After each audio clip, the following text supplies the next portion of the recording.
दूसरे दिन चिड़िया और गुड़िया अपनी गोभी की फसल में बैठी हुई थी कि तभी वहाँ पर बुलबुल आ जाती है।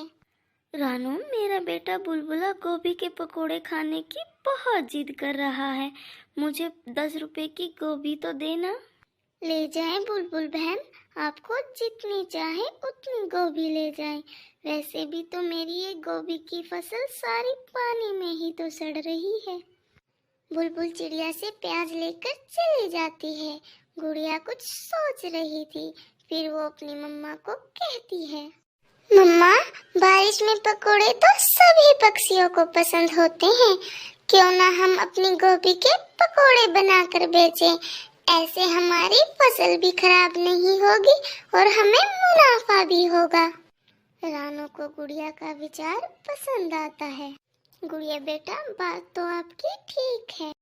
रानू चिड़िया बहुत दुखी थी। वो एक पेड़ के नीचे बैठी हुई अपनी फसल को देखकर रोए जा रही थी। ऊपर वाले, मैंने बहुत मेहनत की थी अपनी फसल को तैयार करने के लिए और मैं इसे मंडी तक भी ना ले जा सकी। मेरी सारी फसल खराब हो जाएगी इस बारिश में। मेरा सारा पैसा डूब जाएगा जो मैंने फसल में लगाया था। हर तरफ पानी ही पानी था। चिड़िया की गोभी की फसल भी पानी के ऊपर तैर रही थी। चिड़िया वहां से उड़ती है। वो घर वापस ही जा रही थी कि वहां उसे कालू और गोरी रोक लेते हैं। चिड़िया, ऐसी बारिश में तो अपने घर थोड़ी देर आराम से बैठ जाया करो। मैं अपनी प्याज की फसल देखने गई थी, मगर खेत में तो हर तरफ पानी ही पानी है। चिड़िया, मेरे पास एक आइडिया है। ये सुनकर चिड़िया बहुत खुश होती है। बताए बताए गोरी बहन, आपके पास क्या उपाय है? तुम एक काम करो, अपनी फसल मेंढकों को बेच दो। मैंने सुना है मेंढक गोभी की फसल को बड़े चाव से खाते हैं। ऐसा कहकर गोरी और कालू हंसने लगते हैं और चिड़िया भी वहां से चली जाती है। डूब गई चिड़िया की सारी फसल डूब गई। चिड़िया अब बर्बाद हो जाएगी। मम्मा, आप इतनी उदास क्यों हैं? क्या कोई परेशानी है? आप मुझे बताइए। गुड़िया बेटा, मेरे पास जो था मैंने सब गोभी की फसल पे लगा दिया। बारिशें हैं कि रुकने का नाम नहीं ले रही। फसल खराब हो जाएगी, सब बर्बाद हो जाएगा। मम्मा, आप शांत हो जाए। ऊपर वाला कोई ना कोई राह जरूर निकाल देगा। हमें हमारी मेहनत का फल मिलेगा। अपने खेत से कुछ गोभी तोड़ती है और अपने घर जाकर उन्हें काटकर बेसन में कुछ मिर्च मसाले मिलाकर सामान तैयार करती है और अपने घर के पास ही एक पेड़ के नीचे पकोड़े बेचना शुरू करती है। पकोड़ों की खुशबू दूर दूर तक जा रही थी। मिट्ठू तोता पकोड़ों की खुशबू के पीछे पीछे आता है। ऐसी ठंडी ठंडी बारिश में गोभी वाले पकोड़े, ये तो बहुत स्वादिष्ट होंगे। रानू, मुझे 10 रुपए के पकोड़े तो देना।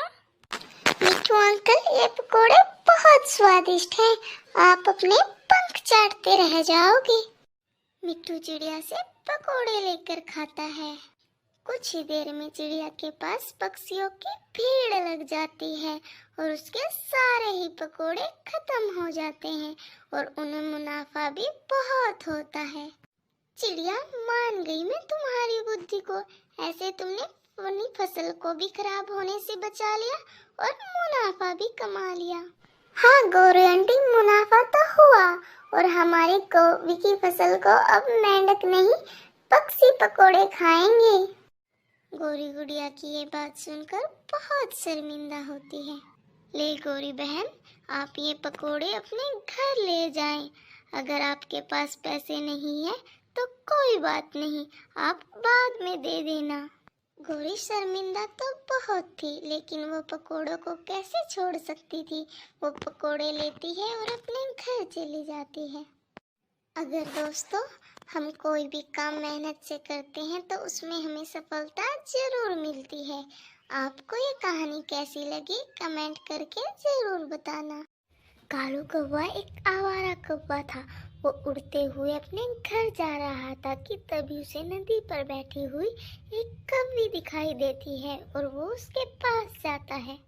सुंदर कवि जी, मेरा नाम कालू है। जैसे ही मेरी नजर आपके ऊपर गई तो मैं अपने आप को आपके पास आने से नहीं रोक सका। इतनी सुंदर कवि तो मैंने पहले कभी नहीं देखी। और मेरा नाम गौरी कवि है। अब बातों से ही मक्खन लगाते रहोगे, अब बताओगे कि तुम्हें मुझसे क्या काम है, मेरे पास क्यों आए हो? गौरी जी, आप बहुत सुंदर हो। मुझे आपके जैसे ही एक कवि की तलाश थी। क्या आप मुझसे शादी करोगी? कालू जी, मैं शादी उसी कौवे से करूंगी जो मेरी शर्तें पूरी करेगा। मैं करूंगा, मैं सब करूंगा आपसे शादी करने के लिए। आप बताइए कि आपकी क्या शर्तें हैं? मैं शादी उसी कौवे से करूंगी जिसके पास एक बड़ा सा घर हो और जो मुझे एक सोने का बड़ा सा और सुंदर हार ला कर देगा। गौरी की बातें सुनकर कालू मन में सोचता है।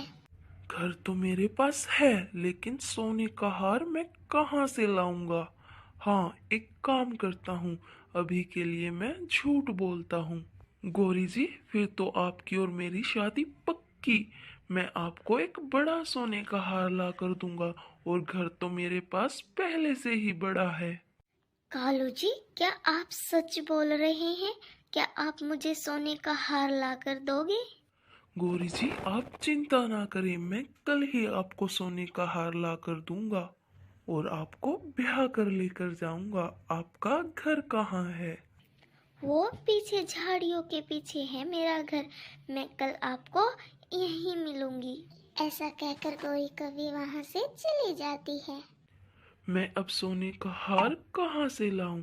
मुझे गौरी से शादी करने के लिए कुछ न कुछ करना होगा। कालू कौवा वहां से उड़ता है और मिट्ठू तोते के पास जाता है। मिट्ठू यार, क्या तुम मुझे थोड़े से पैसे उधार दोगे? मुझे अपनी होने वाली पत्नी के लिए एक सोने का हार लेना है। शक्ल देखिए तुमने अपनी। पहले ही तुमने मुझसे कितने पैसे उधार लेकर खा चुके हो।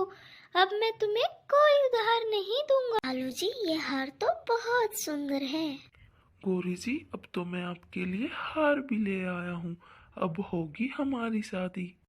रुको रुको कालू जी, मैं पहले ये हार अपनी सहेली रानू को दिखा कर आती हूँ। जल्दी आना गौरी जी, मैं आपका यहाँ इंतजार कर रहा हूँ। गौरी कभी वहां से तेजी से उड़ती है। वो तो पीछे मुड़कर भी नहीं देखती। भाग गौरी भाग, बड़े दिनों के बाद शिकार हाथ लगा है। इस हार को बेचकर मैं अपने लिए एक घर बनाऊंगी।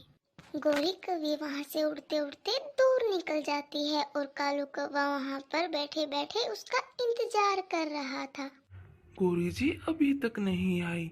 लगता है वो अपनी सहेली चिड़िया के पास ही बैठ गई होंगी। मैं चिड़िया के पास जाता हूँ।